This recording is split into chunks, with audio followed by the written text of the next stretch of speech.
I'm saying? Nuclear missiles gonna take care of all of you, man. Yeah, that's the ultimate remedy. All of you people walking around, you're gonna eat nuclear missiles, man. So Hollywood makes... Is there escape for... Absolutely, absolutely. So for the mothership is an escape? The mothership, which is... You gotta have the ticket, my man. Right, which is the ticket. That's right. The ticket is... That's right. You're gonna get hit by a missile. The mothership is what's known as the chariots of Israel in the Bible. You know, George Clinton called it the mothership. But it's actually known as the chariots of Israel in the Bible. Bring that out, 2 Kings. That's the only ticket, man. As a matter of fact, when the one the world calls Jesus Christ comes back, he's coming back in the so-called mothership, which is the chariots of Israel, which the so-called white man calls a UFO. UFO. And it's no coincidence that you see that people are seeing more and more UFO sightings. Right? Because the one the world calls Jesus Christ is getting ready to come back. That's how he's coming back. That's right, baby. Go ahead. This is 2 Kings, the 6th chapter. This is 2 Kings, the 6th chapter, starting at verse 17. Go on. And Elisha prayed and said, Lord, I pray thee, open his eyes, that he may see. And the Lord opened the eyes of the young man, and he saw, and behold, the mountain was full of horses and chariots of fire round about Elisha. And when they came down to him, Elisha prayed unto the Lord and said, smite this people, I pray thee, with blindness. And he smote them with blindness according to the word of Elisha. And Elisha said unto them, is that 2 Kings 2 and 12? Get 2 Kings 2 and 12. That was a good one too. 2 Kings 2 and 12 kind of hits. Yeah, here's the point. 2 Kings 2 and 12. 2 Kings 2 and 12. And Elisha saw it, and he cried, my father, the chariot of Israel. What he saw was a so-called UFO. And he called it the chariots of Israel. Why? Because only Israelites, where's the sign? You have the sign here? Israelite sign? 12 tribes? Keep that up front and center. Yeah, that's got to be front and center, man. Come on, man. You guys got to wake up, man. Ezekiel 37. There you go, the tribes. Keep that front and center, The reason man. why it was called the chariots of Israel is because only Israelites are going to be on those chariots. And that answers your question about the ticket. But it's only the elect of the nation of Israel. You might have heard that number, 144,000. There you go, 12,000 from each tribe. Plus you got something called the 1/3. Because the Lord, pursuant to Zechariah, the Lord said he's going to destroy 2/3 of his people. He was taught 12 squared is 144. Yeah, that's right. That's right. That's right. Go on, brother. It says, and Elisha saw it, and he cried, my father, the chariot of Israel, and the horsemen thereof. The horsemen are the other chariots. All right. Now let's go from there to Revelation, the 1st chapter. The evil chariots or the good chariots? No. The other chariots are righteous. There's only one chariot. There's only one chariot. They're good. It's a righteous The force. 4 horsemen too? That's different. No, That's different. That's something totally different. All right. Go ahead. Revelation 1:7. Yeah. Sometimes in the scriptures you'll see the word horse. It'll mean a different thing. Sometimes it literally means horse, or sometimes it could mean power, like in a car has horsepower, or sometimes it could mean chariot. Well, I know the 4 horsemen, and one was... Well, the 4 horsemen, they each symbolize... Those are powers. Right, they each symbolize a prophecy that would come upon the planet Earth. The 4 horsemen. Okay? Go ahead, brother. Okay, Revelation 1:7. Behold, he As a matter of fact, I believe one of the horse was a white, one was a white horse. Pale horse. Well, a pale horse, that represents destruction. That represents destruction. Which Death was the rider. Exactly, which is what the nuclear missiles are going to bring. That would be your pale horse.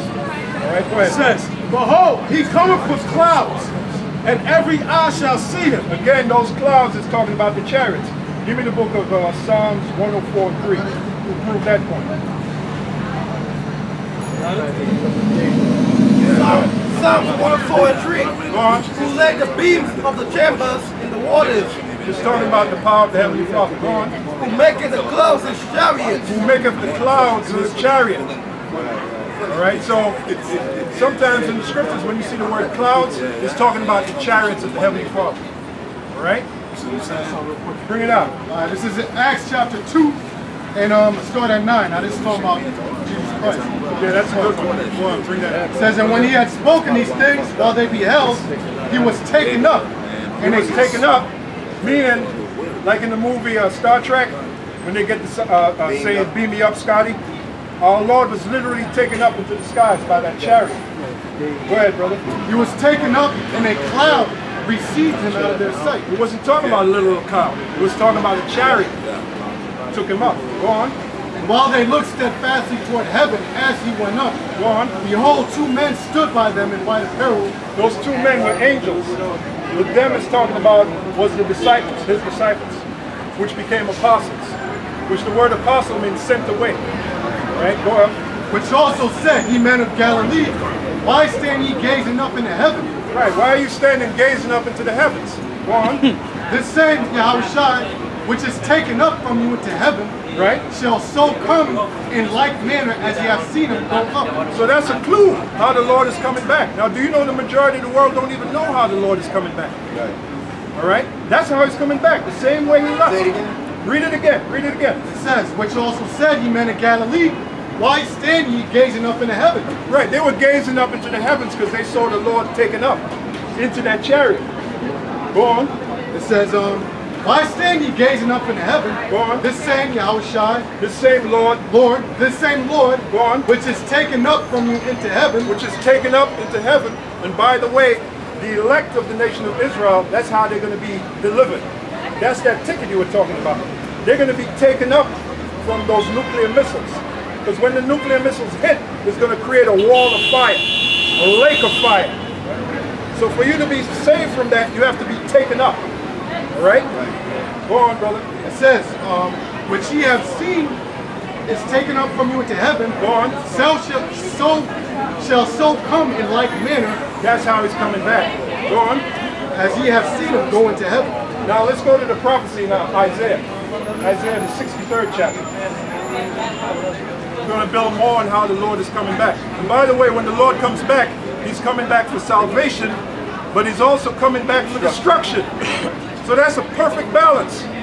The Bible tells us a false balance is an abomination in the sight of the Lord. Everything the Lord does is balanced. So he's coming back for salvation, but he's also coming back for destruction. And he's going to destroy this place called America. All right? And not just America, certain parts of the world. Because he's coming back with a huge army. Those and that And army. 10,000. What's that? Said it had 10,000. Well, it's going to be more than 10,000. The scripture says, yeah, innumerable. That's the best word for it. Go ahead, brother. Okay, this is Isaiah 63:1. Go on. It says, who is this that cometh from Edom? And Edom represents a so-called white man. One of the reasons Jesus Christ, you call him Jesus Christ, one of the reasons he's coming back is to destroy the so-called white man society. We're in the end of the world. You know what the word world means? A separate society. We're in the end of the so-called white man's world. He had his time. Now he's going down. That's why he has so many problems. His world is ended, and our world is beginning. Give me the Apocrypha, Second Esdras. Hold what you got there. You should be glad for that. If you are one of the sons, you should want the white man to rejoice. go out. You should be rejoicing that the white man's time is over. Because the white man ain't did nothing but put hell on you since he been over here. Since the white man set foot on this land right here, he ain't been done nothing but wreak havoc, man. Since he stole it. Since he stole this fucking land from our people, and then since he went over there and grabbed up Negroes from the west coast of Africa and other parts of the world, Spain, Europe, grabbed Negroes up and brought them over there in slavery. See what I'm saying? So you should want the so-called white man to go down. The ones of us so-called people, I'll say so-called people, that don't want the white man to go down because they love the white man because they're wicked. Yeah, They got the spirit of the devil on them, like these women. See, these women don't want the white man to go down, in particular the black woman. The black woman and the Hispanic woman don't want the white man to go down. Why? Because as long as the white man ruling, these women could be out of order. They could talk back to you, they could talk shit, they could open their mouth, They could be whores, they could be whores, they could be sluts. You understand what I'm saying? There's no consequence for their actions. Why? Because the white man, the devil, he allows that. That goes back to order and chaos. Order through chaos. The white man, the reason he got everything all out of order is because it's all about to bring about that new world order.